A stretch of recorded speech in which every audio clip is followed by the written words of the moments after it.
Kwanele Mkz Makwanza was the loud, steady heartbeat of Soweto's restless taxi world, and whenever people whispered his name on hot afternoons, even the most crowded ranks fell suddenly quiet. He drove a bright silver Audi TT, windows down and music thumping, that shone like both a promise and a warning each time it crossed any dusty street. Every smooth ride behind that wheel showed his power, because flashy cars like that do not roam township roads unless their owner fully controls the ground beneath them.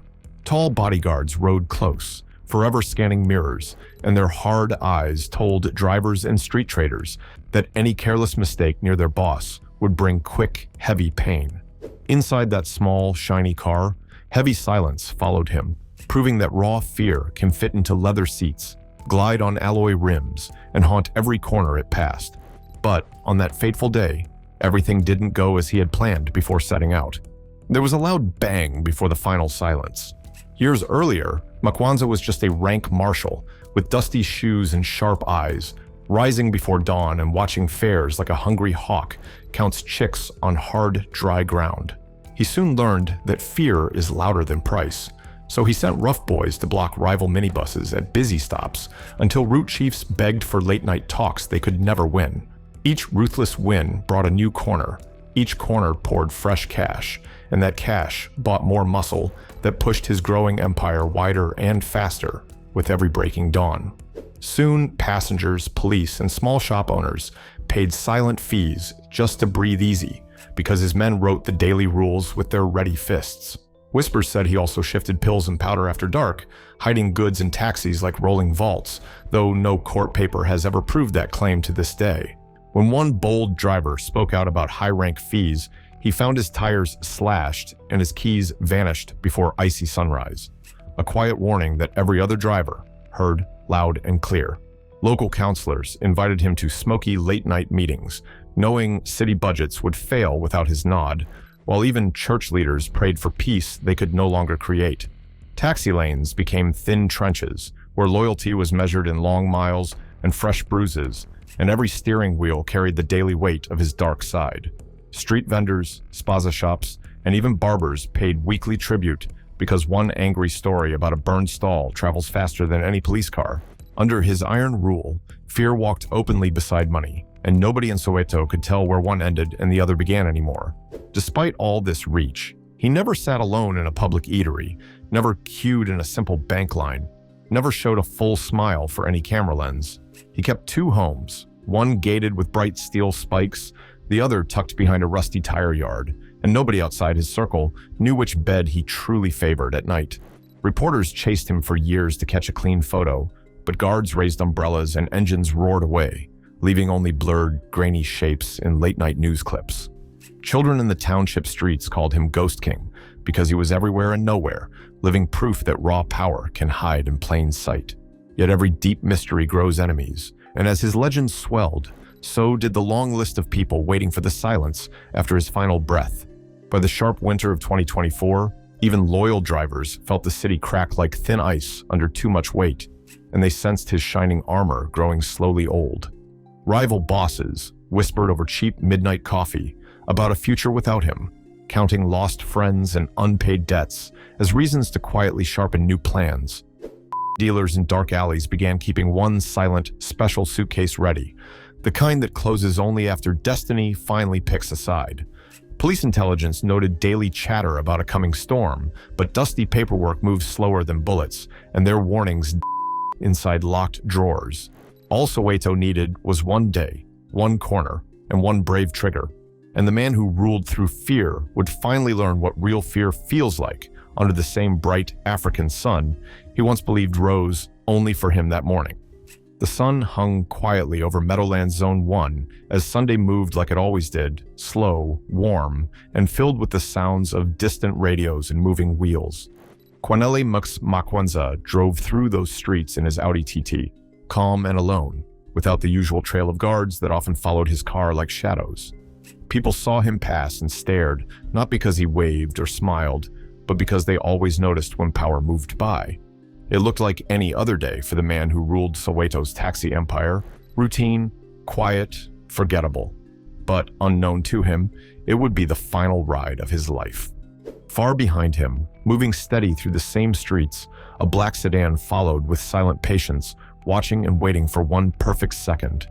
The streets were wide, the air still, and the traffic light enough for one clean shot to change everything.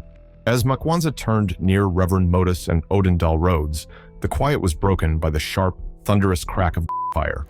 Then there was a quick succession of that broke his window, his body, and the false sense of safety he had built up over years.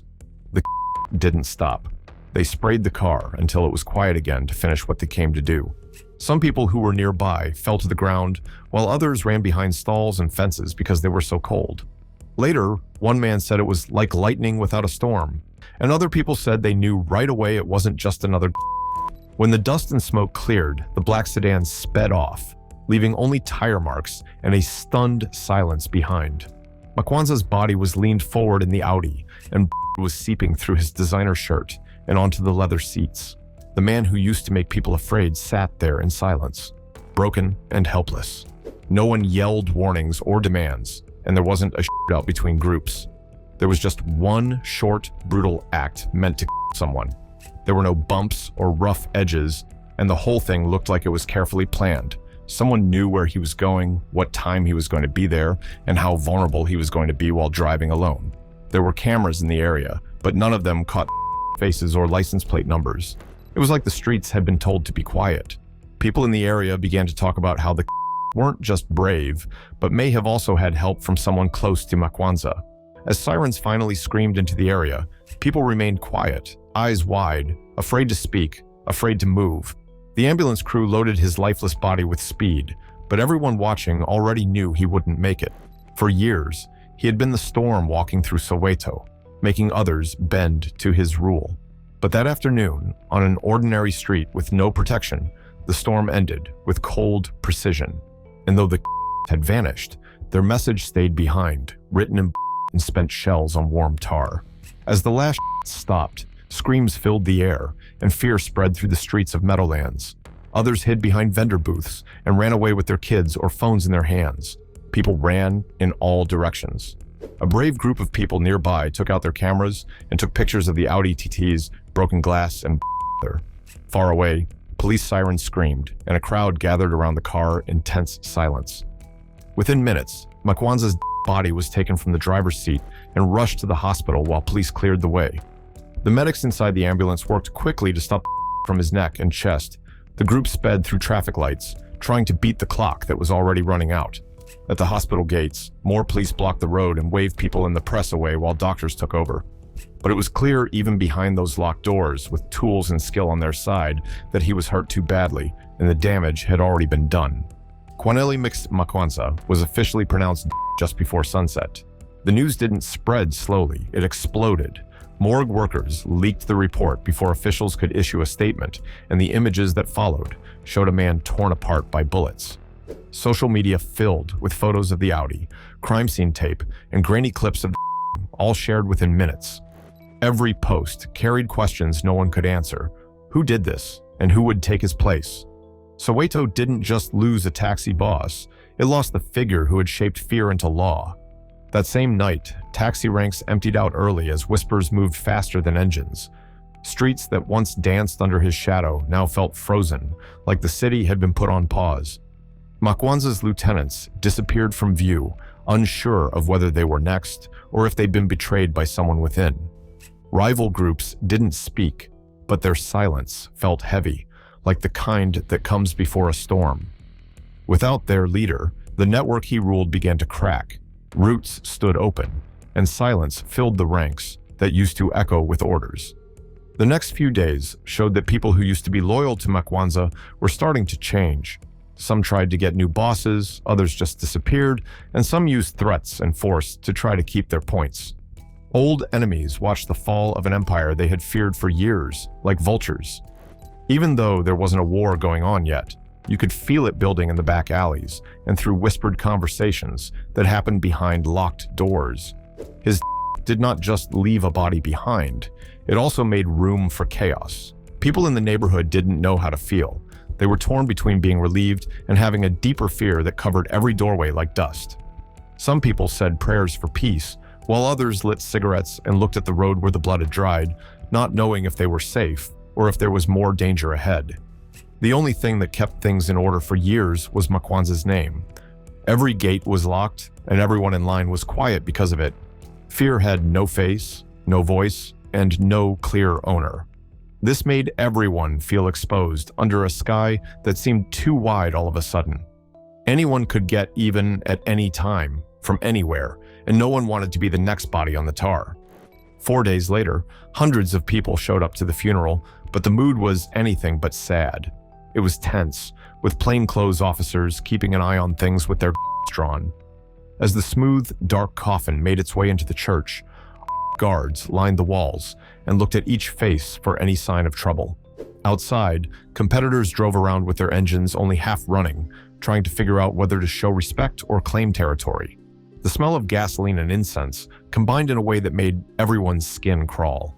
People spoke quickly and their eyes moved all the time. Every long silence felt like the click of a loaded held just out of sight. After the last hymn, everyone left quickly, leaving new flowers on the grave and new rumors in the air.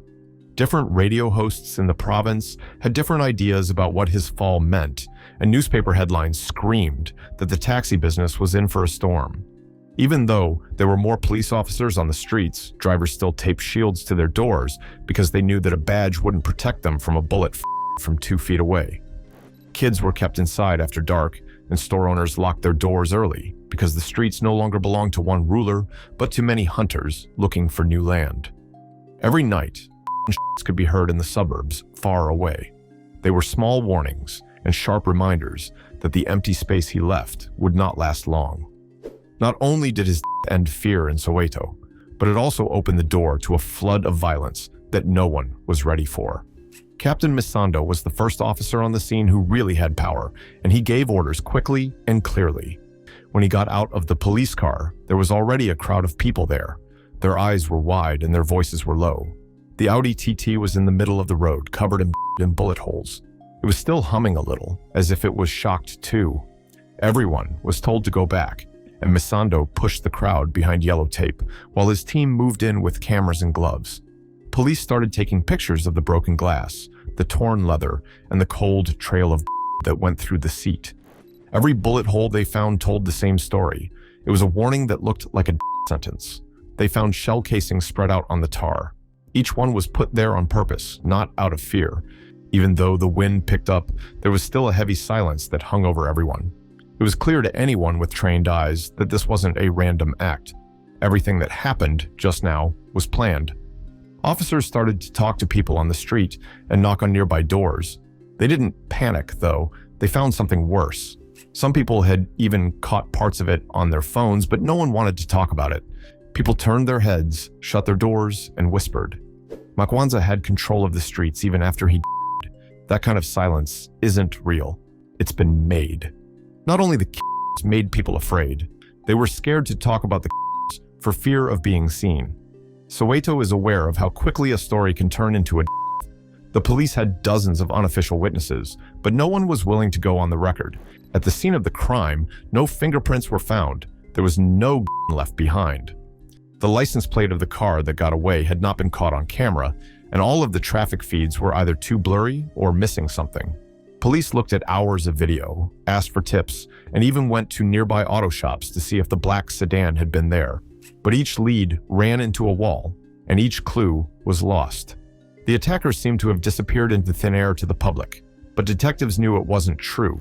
They hadn't really gone away. They had just hid their tracks very well. Misando told the press in a short statement that the investigation was still going on. But when they were alone, he told them they didn't have any suspects, a clear direction, or a motive they could prove.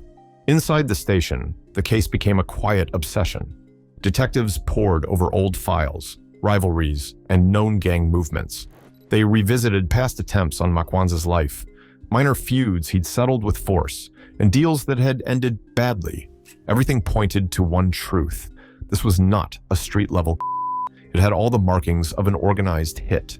There were whispers that a rival taxi boss, long exiled from Soweto, had returned and was looking to reclaim old ground.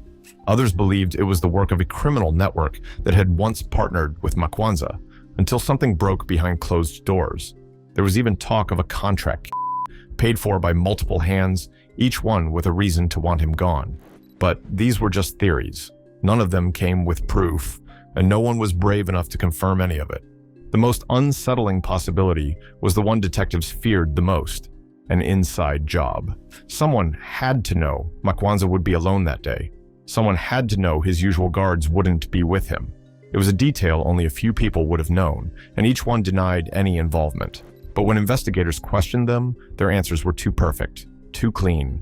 His closest men all told the same story, down to the minute. Where they were, what they were doing, how shocked they were when they heard. It didn't feel real, and that made it worse. Without a witness, without physical evidence, and without a confession, the case began to slip away. Days turned into weeks, and the media stopped calling. New crimes took over the headlines. Politicians stopped asking for updates, and slowly, the investigation in silence. The people who had once demanded justice began to fall quiet too. They had seen this before, cases that begin with noise and end with nothing. Soweto moved on, because it had to. But in the background, it kept watching. Watching for the next bullet, the next boss, the next body. The file still sits in the police station, thick, worn, and heavy. Inside are photos, interviews, diagrams, and timelines, pieces of a puzzle no one can finish. On the cover, in red ink, it still reads, "Open Case." But everyone knows that file is as cold as the that stained the seat of Makwanza's car. And somewhere in the city, the men who did it are still out there, still walking past the same ranks, maybe even riding in the same taxis. Their names are still unknown, their faces are still unseen, and their message, that even kings can be still echoes in the silence they left behind. Taxi violence in South Africa didn't start with Makwanza, and it didn't end with him either. For years, have exploded over routes, ranks, and money. The streets remember names like tombstones, each tied to a bullet or burned vehicle, and Makwanza, with all his power, was right in the middle of it. He knew the rules, played them better than most, and made sure no one touched his turf until someone finally did. From the start of his rise, Makwanza made enemies. Not just rivals, but men who once stood beside him and felt betrayed. Drivers who lost routes, partners who lost money, and allies who felt discarded once he had climbed too high. As he grew stronger, his circle grew smaller, tighter, and more dangerous. It wasn't hard to imagine someone close enough to shake his hand also knowing how to take him out. The moment he the first whispers didn't ask who, but which boss. Everyone knew there were others who wanted him gone. Some had tried before but failed. Others had waited, planning quietly, watching for the day he would slip. That Sunday was no accident. It was a move, made with timing and purpose. Beyond the taxi world, Makwanza had stepped into darker circles. He was linked to illegal and operations that never reached the courts, but always moved through the streets. These dealings brought him more money, but also brought people who didn't forget betrayal. If he broke a deal, kept too much, or showed too much pride, that could have sealed his fate. In the underworld, power doesn't buy loyalty, it rents it. There were rumors of a deal gone bad just weeks before his a large shipment, a missing bag, a payment that never arrived. No one could prove it, but the timing felt too sharp to be ignored. People said a well-known figure from another province had visited Soweto days before the hit. That man is gone now, disappeared without a trace. Back on the streets, rival taxi bosses didn't mourn, they moved. Within hours of Makwanza's new faces showed up at old ranks, asking questions and making offers. His routes, once tightly held, were now up for grabs. Tension spread as drivers picked sides, unsure of who would rise next. The balance he once controlled with force had now collapsed. Police knew war was coming before the community did. They saw the signs, burned taxis, fights at ranks, sudden disappearances. Gangs once silent began to show muscle, sending warnings to those who stood in their way. The fear wasn't about what had happened, it was about what would happen next. One doesn't end a war, it sparks the next round. Inside Makwanza's empire, there was no chosen heir, no second-in-command stepped forward. Some of his lieutenants vanished, while others denied knowing anything about who was in charge. The organization he'd built wasn't made to last without him. It had been all about one man, and now that man was gone. Some drivers went solo, avoiding the politics and fighting just to keep food on the table. Others joined rival groups, trading old loyalty for protection. Violence became more scattered but more frequent. With no structure, the streets were free, but freedom came with bullets. Ranks turned into battlegrounds. The community, already worn down by years of fear, felt more lost than relieved. For some, Makwanza's meant freedom from control, but for others, it meant uncertainty, more danger, and more stray fire. Stores near taxi ranks shut down early. Children were kept home. The air carried more silence than peace. His didn't bring answers. It brought questions. Who ordered the hit? Was it someone local, or did it come from outside Soweto? Did the police know more than they were saying? And most importantly, would anyone ever be bold enough to fill the seat he left behind? The truth is, nobody wants to be next. To take his place means inheriting his enemies, his debts, and his shadow. Every boss who rises from does so knowing he might fall the same way. That's the legacy Makwanza left behind. Power, yes, but a power soaked in violence, revenge, and fear. Today, Soweto's taxi world runs on memories of him. His name still floats in conversations, warnings, and whispered threats. His story didn't end with a funeral. It continues in every empty space he left behind. And until the next name takes control, the city will keep waiting, watching, and whispering. Because in places like this, doesn't end a rule, it only changes the faces behind it. If you enjoyed this video, don't forget to like and subscribe. See you in the next video.